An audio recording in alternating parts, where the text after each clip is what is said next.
اسی طرح سے ہم نے جو ہمارے ڈیلی ریچولز ہوتے ہیں اس کے تھرو فیملی بانڈز کو اسٹرانگ کرنا ہوتا ہے. جیسے ڈیلی روٹینز ہوتی ہیں, ہماری روٹین فیملی کیا ہوتی ہے, ہم کھانا اکٹھا کھا رہے ہیں اور ساتھ ساتھ گپ شپ بھی لگ رہی ہے, تو کوئی نہ کوئی میل ٹائم ایسا ہونا چاہیے. پھر یہ کہ اور جو بھی فیملی ایکٹیویٹیز ہوتی ہیں, چاہے وہ جیسے اسپیشلی گرینڈ پیرنٹس اگر ہوتے ہیں تو ان کے اٹھنے کا ٹائم, سونے کا ٹائم, ان کی کوئی میڈیسن پکڑانی ہے, ان کا خیال رکھنا ہے, ان کو واک پہ لے کے جانا ہے. پھر بیڈ ٹائم ریچولز ہوتے ہیں, نمازیں ہیں, پھر آپ نے کپڑے چینج کرنے ہیں, برش کرنا ہے, پھر آپ نے اپنی دعائیں پڑھنی ہیں, پھر اس کے بعد آپ نے بیڈ کو پورا پریپیئر کرنا ہے. اسی طرح جب ناشتے پہ اگر کہیں جانا ہے بچوں کے ساتھ, یا بچوں کو ناشتہ کرانا ہے, کوئی اسپیشل ڈے, کہیں واک پہ جانا ہے, تو بہت سی روٹین فیملی ریچولز ہو سکتے ہیں. لیکن ان میں پازیٹیوٹی ہونی چاہیے, کیونکہ یہ سب آپ پڑھ کے شاید سوچیں کہ ہاں یہ تو میں کر رہی ہوں, لیکن وہ کرنے کا سٹائل کیا ہے, کس طرح سے آپ کریں, یہ بہت امپورٹنٹ ہوتا ہے. پھر اسپیشل فیملی ریچولز آ جاتے ہیں. اب ہر فیملی کا کوئی اسپیشل ایک ٹاسک آ جاتا ہے, جیسے کوئی آؤٹنگز ہیں, کوئی ویکیشنز ہیں, کوئی فیملی ہالیڈیز ہیں. جیسے آپ دیکھیں ہم چھٹیوں کے لیے پلان بھی بنا لیتے ہیں, اور جب پھر راستے میں بچے گپ شپ لگاتے ہیں, چھلانگیں لگاتے ہیں, تو پھر ہم خود ہی تنگ ہو کے کہتے ہیں آئندہ تم لوگوں کے ساتھ کچھ پلان ہی نہیں کرنا, کیونکہ ہم نے کوئی بھی اسٹرکچرڈ کام ان کو یا ایکٹیویٹی نہیں دی ہوتی, یا ہم ان کے ساتھ انجوائے نہیں کر رہے ہوتے. کوئی بھی کسی کی بھی سکسیس ہو اس کو سیلیبریٹ کرنا, اور اس طرح سیلیبریٹ کرنا کہ اگر کسی اور بچے کی وہ ویکنس ہے تو اس کو اجاگر نہ کیا جائے, اس کے پیچھے نہ پڑا جائے. کوئی بھی اسپیشل اوکیزنس ہو سکتے ہیں بچوں کے لیے, گھر میں کوئی ایسی ایکٹیویٹی ہو سکتی ہے جو آپ لوگوں کو آپس میں بانڈنگ دیتی ہے, وہ کرنا. پھر یہ کہ کمیونٹی کے ریچولز میں انگیج ہونا, جیسے فرینڈس اور ریلیٹیوز کو وزٹ کرنے کے لیے جانا, کمیونٹی کے بہت سارے ٹاسک میں بچوں کو انگیج کرنا. اور اس میں سمجھتی ہوں خاص طور پہ فادر کا بہت بڑا رول ہوتا ہے. مدرس تو بیچاری بھاگم دوڑ کر ہی رہی ہوتی ہیں. میں نے خود پرسنل آبزرویشن میں یہ دیکھا ہے کہ جہاں ہسبینڈز جو ہوتے ہیں وہ بہت ایکٹیولی انگیج ہوتے ہیں فیملی کے ساتھ, وہاں پر یہ کمیونٹی کی جو انوالومنٹ ہے وہ بڑھ جاتی ہے, کیونکہ وہ زیادہ باہر آتے جاتے ہیں, اور پھر وہ فیملی کو بھی انگیج کرتے ہیں مختلف ایکٹیویٹیز میں کہ چلو ہم یہاں جاتے ہیں, یہ کرتے ہیں, ایسے کرتے ہیں. ہیلدی قسم کی کوئی بھی ریکریشن ہو سکتی ہے, اس میں انگیج کرنا. اور اسی طرح سے دوبارہ یہی کہ جی کمیونٹی ریچولز میں یہ کہ جو اسکول کی ایکٹیویٹیز آپ کی ہوتی ہیں ان میں انگیج ہونا. اب دوبارہ بار بار میں یہ کہوں گی, پہلے تو ہم کئی دفعہ اتنے دکھ میں ہوتے ہیں کہ ہم نے بہت سے کام چھوڑے ہوئے ہوتے ہیں. پھر یہ کہ اگر ہم کر بھی رہے ہوتے ہیں تو ہاف ہارٹیڈلی کر رہے ہوتے ہیں, اور اس میں ہم اپنے دکھوں کے بارے میں زیادہ سوچ رہے ہوتے ہیں, یا بچے سے ہی اریٹیٹ ہو رہے ہوتے ہیں. تو ان سب کو پازیٹیو جو ہے ایکٹیویٹیز بنانا ہے. اور اب دیکھیں یہ کام آپ آلریڈی کر رہے ہیں, یہ نہیں کہ جی آپ کو کوئی آؤٹ آف وے جا کے کام کرنا ہے, صرف اسی میں ویلیو کو ایڈ کرنا ہے, انرجی کو ایڈ کرنا ہے. جیسے ہی آپ نے اس کو ایڈ کیا تو آپ دیکھیں اسی سے آپ کو ایک اور ہی ایک لیول پہ آپ کا جو ریلیشن شپ ہے وہ جانا شروع ہو جائے گا. پھر یہ کہ فیملی کو آرگنائز کرنا ہوتا ہے ان ایکٹیویٹیز کے ذریعے. اس میں آپ نے یہ یاد رکھنا ہے کہ کچھ بچے جو ہوتے ہیں ان کو یہ چیزیں زیادہ چاہیے ہوتی ہیں کہ آرڈر بھی ہو, پریڈکٹیبلٹی بھی ہو, اور اسٹرکچر بھی ہو ان کی زندگی میں, یعنی آرگنائز طریقے سے بھی وہ کام کریں, اور ان کو پہلے سے اندازہ ہو کہ اب یہ ہم نے کام کرنا ہے, اس طریقے سے کرنا ہے. یہ بہت ضروری ہوتا ہے. کئی دفعہ مدرز ہی آرگنائز نہیں ہوتی, اور وہ کبھی کچھ کروا رہی ہیں کبھی کچھ کروا رہی ہیں, اس سے بچے جو ہیں وہ بہت زیادہ پھیلنا شروع ہو جاتے ہیں. اگر فیملی ڈس آرگنائز ہوتی ہے تو بچے بھی پھر ڈس آرگنائز ہونا شروع ہو جاتے ہیں. اس لیے یہ بہت ضروری ہے کہ ہم اوور آل پوری فیملی کے اوپر فوکس کریں. تو جو بھی پروسیجرز ہوتے ہیں, جو بھی ہم نے کام کرنے ہوتے ہیں, ان کو اپنے صحیح وقت پہ کرنا چاہیے. میں کلاسز میں بھی جب دیکھتی ہوں, یا ایون اسکول میں بھی آپ دیکھیں, جو بچہ لیٹ آتا ہے تو بچے کو کھڑا کر دیا جاتا ہے. تو مجھے بہت ہی تکلیف ہو رہی ہوتی ہے, اور مدرز بھی یہ کہہ رہی ہوتی ہیں جی میں کیا کروں, یہ جلدی اٹھتا نہیں ہے. لیکن یہ ہم سب کو پتہ ہے کہ اگر بچہ لیٹ ہے اسکول کے لیے تو اس کا مطلب وہ مدر آرگنائز نہیں ہے. کچھ نہ کچھ ایکٹیویٹی وہ ایسی ہے جو ٹائم پہ نہیں کری, اور اس کی وجہ سے بچہ لیٹ ہو رہا ہے, کیونکہ بچہ تو ڈیپینڈنٹ ہے. ہاں ایک دفعہ وہ اگر فرض کریں یونیورسٹی لیول تک پہنچتا ہے پھر وہ لیٹ ہوتا ہے, تو ظاہر ہے اب یہ اس کی اپنی رسپانسبلٹی ہے. لیکن جو چھوٹے بچے ہوتے ہیں وہ پیرنٹس پہ ڈیپینڈنٹ ہیں. اگر آپ یہ بات بھی صرف کہہ رہے ہیں کہ جی ہم کیا کریں, صبح اٹھتے نہیں ہیں, تو دیٹ مینس کہ آپ رات کو سلاتے یا تو دیر سے ہیں, یا آپ کو اٹھانے کی ٹیکنیک نہیں صحیح آتی, یا اگر آپ نے اٹھانا ہے, آپ کو لگتا ہے کئی بچے ہوتے ہیں جو زیادہ ٹائم لیتے ہیں صبح اٹھنے میں, تو پھر آپ نے کیا باقی چیزیں تیار کی ہیں, یا آپ ان کو اٹھا بھی رہے ہیں, پھر آپ مشکل ترین ناشتہ بھی بنا رہے ہیں, اس کے لیے کوئی اگر پریپریشن رات کو ہو سکتی تھی وہ بھی نہیں آپ نے کی, اور آپ نے ان کے بیگ بھی نہیں پیک کیے, تو وہ ساری چیزیں جو ہوتی ہیں نا وہ پھر ایڈ آن ہونا شروع ہو جاتی ہیں. تو پریڈکٹیبلٹی کو ہم کیسے بڑھانا شروع کرتے ہیں؟ بچے کو بتانا کہ اس کی ایج اپروپریٹ رسپانسبلٹی کیا ہوتی ہے اور وہ کون کون سے ایسے کام ہیں جو کہ فیملی میں کر سکتا ہے اور اس کو وہ کام خود کرنے دینا. اس میں بھی ہمارا یہ چیلنج آتا ہے کہ ہم مثلاً اگر بچہ کہتا ہے میں پلیٹ اٹھا لوں، ہم کہتے نہیں تم توڑ دو گے، میں برتن دھو دوں نہیں تم سارا پانی ضائع کر دو گے، میں یہ فلاں چیز اٹھا کے رکھ دوں نہیں تم گند بکھیر دو گے. مطلب ہم کچھ نہ کچھ اس کو یاد دلاتے رہتے ہیں اور اکثر اوقات ہمارے جملے ایسے ہی ہوتے ہیں بس تم پڑھائی کر لو نا تو وہی بہت بڑی بات ہے. تو بچے کو ہم ان سب چیزوں سے ڈس انگیج کر دیتے ہیں جس کی وجہ سے وہ ایک اچھے انداز میں پوری فیملی کے اندر اپنے آپ کو شامل کر سکتا ہے اور وہی بات ہے زیادہ ہیلدی طریقے سے وہ رہ سکتا ہے. تو کامن روٹینز میں اب ہم نے کون کون سی چیزوں کو خاص طور پہ فوکس پہ لانا ہے. ڈیلی سکیجولز، ہمارے اسکول سے پہلے کا سکیجول جس میں ظاہر ہے صبح اٹھنا، تیار ہونا اور پھر ناشتہ وغیرہ کرنا اور پھر جس کو ملنا ہے گھر میں، پھر آفٹر اسکول ایکٹیویٹیز. کچھ اسکول چلا گیا اب تو وہاں کا اسٹرکچر جو ہے وہ ٹیچر کے پاس آ گیا. آفٹر اسکول ایکٹیویٹیز ہوتی ہیں اور پھر اس کے بعد بیڈ ٹائم تک اس کی جو بھی ایکٹیویٹیز چلتی ہیں ہم نے ان کو دیکھنا ہوتا ہے کہ اس میں ہم نے انرجی کیسے ڈالنی ہے. پھر جو ہوم ورک ہم نے کرنا ہے اس کا بگننگ ٹائم کیا ہوگا، اس کے لیے کیا کیا مٹیریل ریکوائرڈ ہے، اس کے لیے کب کب اور کس کس سے کوئی ہیلپ لینی ہے اور اس کا اینڈنگ ٹائم کیا ہوگا، یہ بھی ہم نے سارا ڈیسائیڈ کرنا ہوتا ہے. اسی طرح سے رسپانسبلٹیز ہم نے بچوں کو یہ بتانی ہوتی ہیں کہ جی آپ نے گھر میں کون کون سے کام کرنے ہیں، کس ایج میں کون کون سا کام ہے. اس میں بھی اکثر مدرس پریشان رہتی ہیں کہ میں اگر ایک کو کہتی ہوں تو وہ مجھ سے اتنی بحث کرتے ہیں، بچے اتنی بحث کرتے ہیں. میں پھر میں پوچھتی ہوں اچھا کس معاملے میں بچے بحث کرتے ہیں؟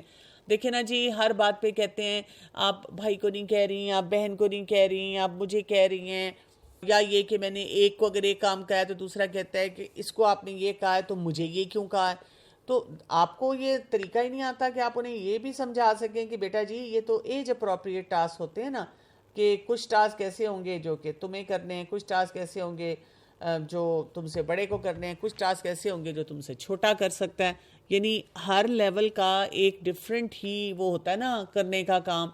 تو آپ نے ظاہر ہے بچوں کو بتانا ہوتا ہے کہ جس لیول پہ آپ ہیں آپ نے وہ کام کرنا ہے اور جس لیول پہ آپ کے بھائی یا بہن ہیں انہوں نے وہ کام کرنا ہے. ہم اس میں بھی فوراً بچوں کے آگے ہیلپ لیس کھڑا ہونا شروع ہو جاتے ہیں. ہم کہتے ہیں اللہ میں اس کو کیا جواب دوں، اب یہ تو اس کو تو سمجھ نہیں آ رہی، یہ تو سن نہیں رہا. اس طرح سے بچوں کو ٹاسک دینا. پھر بچوں کو ان کی صحت کی خود رسپانسبلٹی دینا. ہم تو بچوں کو کھانا بھی خود نہیں کھانے دیتے. ہر چیز میں ہم وہاں پہ کھڑے ہوتے ہیں کہ جی بچہ جو ہے نا وہ کچھ نہیں کر سکتا، جراب بھی میں نے پہنانی ہے، سویٹر بھی میں نے پہنانا ہے، فلاں چیز بھی میں نے کرنی ہے. تو بچوں کو یہ چیزیں طریقے سے سکھانی، صرف ایون کھانے پینے کے معاملے میں یہ بتا دینا کہ یہ جنک ہے اور یہ ہیلدی ہے اور ان کو باتیں سناتے رہنا اور پھر جنک لے بھی دینا. یعنی دھڑا دھڑ ہم ان کو جنک لے بھی دیتے ہیں اور پھر باتیں بھی ان کو بتاتے رہتے ہیں کہ آئندہ نہیں میں تمہیں لے کے دوں گی. پھر جناب اگلی دفعہ بچے کو بھی پتا ہوتا ہے کہ میں نے 2-4 چیخیں ماری تو مجھے سب کچھ مل جانا ہے جو میں نے چاہنا ہے. تو ان کو سینس آف رسپانسبلٹی نہیں آتی اپنی ہیلتھ کی. اور اس کے لیے جیسے بہت ضروری ہوتا ہے کہ بچوں کو ایکچولی انگیج کیا جائے ان ایکٹیو لرننگ کہ کس چیز کو کھانے سے یا کس چیز کو استعمال کرنے سے کیا کیا اچھے نتائج یا برے نتائج جو ہیں وہ انسان کی زندگی میں آتے ہیں. پھر اگر یہ کہ پیٹ رکھا ہوا ہے، اب یہ بھی بہت سے گھروں کا مسئلہ ہے کہ پیٹ ہم رکھتے ہیں، بچے بڑی منت سماجت کرتے ہیں کہ مجھے کچھ رکھ دیں، بلی رکھ دیں، کوئی پیرٹ رکھ دیں، کچھ بھی، اور آئی ول ٹیک کیئر آف اٹ. لیکن وہ بالکل کوئی ٹیک کیئر نہیں کرتے. بعد میں وہ بیچاری اماں ابا جو ہے نا وہی سنبھال رہے ہوتے ہیں اور ہم پہلے بھی بچوں کو وارن کر رہے ہوتے ہیں. لیکن وہی بات ہے کہ جی انہوں نے صرف تھوڑا سا اس کے ساتھ کھیلنا ہے اور باقی سارا کام آپ نے خود کرنا ہے. تو اس میں بچوں کو ہیلدی طریقے سے انگیج کرنا کہ نہیں یہ آپ کی ہی پھر رسپانسبلٹی ہے کہ آپ نے اس کو دیکھنا ہے. پھر یہ کہ اگر آپ جیسے گروسری شاپنگ کے لیے جا رہے ہیں تو وہاں بھی بچوں کو انگیج کرنا. اچھا یہ لکھ رہی ہیں کہ میں نے آج اپنی بیٹی کو کہا کہ اپنی آپی کے بیگ میں ٹفن رکھ دو، she is getting late, she says کہ نہیں کیونکہ وہ میرے کام نہیں کرتی، میں اس کے کام نہیں کروں گی. اب میں ان کو کیسے سمجھاؤں کہ دے آر سسٹرز. ہاں یہ دیکھیں جب آپ کو نظر آتا ہے کہ بچوں کا آلریڈی ریلیشن شپ نہیں ہے تو پھر ہم ایک دم ٹاسک نہیں دیتے نا. پہلے ہم بانڈنگ سٹرونگ کرواتے ہیں، پھر ہم جب بانڈنگ سٹرونگ کرواتے ہیں اس کے بعد ہم اس مرحلے پہ بچوں کو لے کر آتے ہیں کہ اب ہم نے کس طرح اچھے طریقے سے بچوں کو آپس میں کسی بھی ٹاسک میں جو ہوتا ہے وہ انگیج کرنا ہوتا ہے نا. اس طرح سے ایک دم سے اگر آپ کہیں گے، اور اگر بچہ آپ کو اس طرح کی بات کوئی کہہ بھی دیتا ہے، فرض کریں آپ نے اسے کہا، تو آپ اس کو بتاتے ہیں کہ نہیں بیٹا، کئی دفعہ فیملی میں کوئی بھی ہم اس کو کہتے ہیں وہ کام نہیں کرتا، لیکن ہم اس کی وجہ سے کام نہیں کرنا چھوڑتے. جیسے آپ لوگ بھی صرف اس پہ پوائنٹ آؤٹ کر کے نہیں کہ آپ لوگ بھی، میں کئی دفعہ آپ کو کوئی کام دیتی ہوں اور آپ لوگ وہ کام نہیں کر رہے ہوتے ہیں، دیٹ ڈزنٹ مین کہ میں آپ کا کوئی کام کرنا چھوڑ دوں. تو سبلنگز کے بانڈ کو اسی طرح اسٹرانگ کیا جاتا ہے جس کے جیسے ان کی آپس میں انٹریکشنز کو ہیلدی کیا جائے، اور روٹینز جتنی آپ کی اچھی ہوں گی آپ دیکھیں گے اتنا زیادہ سبلنگز کا بانڈ بھی جو ہوتا ہے وہ اسٹرانگ ہوتا ہے. سبلنگ رائولری کو انڈرسٹینڈ بھی کرنا، اس کے بارے میں پڑھنا بھی، آپ کو بہت سا مٹیریل اس پہ مل جائے گا. اور ہم نے جو سوشل انٹریکشن تھی اس پہ کافی ڈیٹیل میں اس کے اوپر بات کی تھی. اب ہم نے کیا کرنا ہے کہ فیملی انٹریکشنز کو جب ہم روٹینز کو سارا سیٹ کر لیتے ہیں فیملی کے اندر، اب ہم فیملی انٹریکشنز کو بھی کرتے ہیں کہ اس کو ورک آؤٹ کرنا ہوتا ہے ہم نے. تو پازیٹیو فیملی انوائرمنٹ ہم نے بچوں کے لیے بنانا ہوتا ہے. ہوتا یہ کہ فیملیز کئی دفعہ کمیونیکیشن میں بہت غلط عادات سیکھ لیتے ہیں، اور اس کی وجہ سے ان سے بہت سے چھوٹے چھوٹے مسائل بھی گھروں میں حل نہیں ہو رہے ہوتے ہیں. اس کی وجہ سے کیا ہو جاتا ہے کہ پورا جو فیملی یونٹ ہے وہ بالکل ڈسٹروائے ہو رہا ہوتا ہے. ہمیں نظر آ رہا ہوتا ہے کہ ہمارے ہاتھوں سے سب کچھ نکل رہا ہے اور ہمیں طریقہ نہیں سمجھ آتا کہ ہم نے کرنا کیا ہے. ہر فیملی ممبر ایک دوسرے سے ہرٹ ہوا ہوتا ہے، غصے میں ہوتا ہے، اور ایک دوسرے سے بات نہیں کرنا چاہ رہا ہوتا. تو ان کو 3 کام سکھانے ہوتے ہیں. یہ 3 کام آپ ان پہ فوکس کریں گے. ایک، گڈ کمیونیکیشن، آپس میں ایک دوسرے سے بات چیت کیسے کی جاتی ہے، کوئی بھی ABCD، اور آپ نے گھر سے سکھانا ہے. جب آپ گھر سے یہ بات سکھا دیں گے تو الٹیمیٹلی یہ بچے جب باہر کے انوائرمنٹ میں ہوں گے تو وہاں پر بھی اچھے طریقے سے انٹریکٹ کرنا سیکھیں گے. دوسرا، ہم نے ان کو سکھانا ہوتا ہے کہ پرابلم سالونگ، کہ مسائل کو کیسے حل کیا جاتا ہے. کوئی بھی مسئلہ اگر آپ کی زندگی میں آتا ہے تو ہم اس پہ تنگ نہیں ہوتے، ہم اس کو حل کرتے ہیں. جیسے ایک مدر نے مجھ سے بھی ریسنٹلی بات کی کہ میرا بچہ ہر بات پہ رونا شروع کر دیتا ہے. 10-11 سال کا بچہ. اس کا مطلب کیا ہے؟ اس کو مسائل کو حل نہیں کرنا آتا. یا تو بچہ اگریسو ہو جائے گا جب مسئلے کو حل نہیں کرنا آئے گا، توڑ پھوڑ کرے گا، یا وہ بچہ جو ہے وہ رونا شروع کر دے گا. تو آپ اس کی ٹرو فیلنگز تک جائیں اور پھر اس کو کوئی سلوشن دیں. ہم سلوشن صرف یہ دیتے ہیں رونا نہیں ہے اور یہ کوئی بات ہے بھلا، تمہیں طریقہ آنا چاہیے اس کام کو کیسے دیکھنا ہے، لیکن کوئی پریکٹیکل سٹیپس نہیں بچوں کو بتاتے. اسی طرح سے کانفلکٹ ریزولوشن بہت ضروری ہے جو بچوں کو سکھایا جائے کہ جب بھی آپ کے آپس میں کوئی بھی کانفلکٹ ہو، پیرنٹ کے ساتھ ہو سکتا ہے، آپس میں بہن بھائیوں کا ہو سکتا ہے، فرینڈس کے ساتھ ہو سکتا ہے، تو اس میں اس مسئلے کو حل کیسے کیا جاتا ہے کہ آپ ہیلدی ریلیشن شپ کے ساتھ کسی کے ساتھ بھی کوئی بانڈنگ بنا سکیں. جیسے آپ دیکھیں کوئی اگر آپ کو بچے کا دوست نہیں پسند، اور اگر آپ کے بچے نے آپ کو کہہ دیا کہ میری اس سے لڑائی ہوئی ہے، تو ہم کہتے ہیں دیکھا مجھے پہلے ہی پتا تھا وہ بچہ اچھا نہیں، میں تو تمہیں پہلے ہی کہتی تھی اس سے دوستی نہیں کرو. جبکہ ہمیں اس کو یہ سکھانا چاہیے کہ اگر آپ کی کسی سے لڑائی ہوئی ہے تو کیا میٹر تھا اور اس میں کیا کیا چیلنجز تھے اور اس کو ہیلدی طریقے سے کیسے ریزالو کیا جا سکتا ہے. اور اب آپ کہیں کہ یہ کیسے سکھائیں گے، تو اس کے بارے میں پڑھیں، خوب پڑھیں. اتنا کچھ مٹیریل آپ کو ہر جگہ مل جاتا ہے. کی ورڈز کو پک کیا کریں جب بھی آپ کسی سیشن میں ہوتے ہیں، اور اس کی ورڈ کو پک کر کے پھر اس طرح اس ٹاپک سے ریلیٹڈ مختلف سپیکرز کو سنا کریں، آرٹیکلز پڑھا کریں، کتابیں پڑھا کریں. پھر یہ کہ آپ نے فیملی کمیونیکیشن سکلز پہ کیسے کام کرنا ہوتا ہے. اب اس کا بہت جو فیکٹو طریقہ ہوتا ہے، فیملی میٹنگ کال کریں. بچے بہت انجوائے کرتے ہیں. میرے بچوں نے تو ہمیشہ بہت ہی انجوائے کیا. شاید میں شروع سے بہت سے کاموں میں انگیج تھی اور ان کو نظر آتا تھا ہم آپ میٹنگ میں، ہم آپ کلاس میں ہیں. تو جب میں نے ان کو کہنا کہ ہم فیملی میٹنگ کریں گے تو بچوں کا خوشی سے برا حال ہوتا تھا. اپنی کاپیاں اور پینسل پکڑ کے بیٹھ جاتے تھے، okay let's have a family meeting. اور جس میں ہمیشہ پہلے آپ ایک کوئی ان کو ٹارگٹ دیتے ہیں، پرپس دیتے ہیں کہ جی ہم فیملی میٹنگ کیوں کر رہے ہیں. کوئی بھی ٹاسک ہو سکتا ہے، مثلا سمر ویکیشنز ہیں تو جی اس کی پلاننگ کے لیے، ایگزامز آ رہے ہیں اس کی پلاننگ کے لیے. پہلے آپ ہر بچے سے اس کا انپٹ لیتے ہیں، مقصد ہونا چاہیے.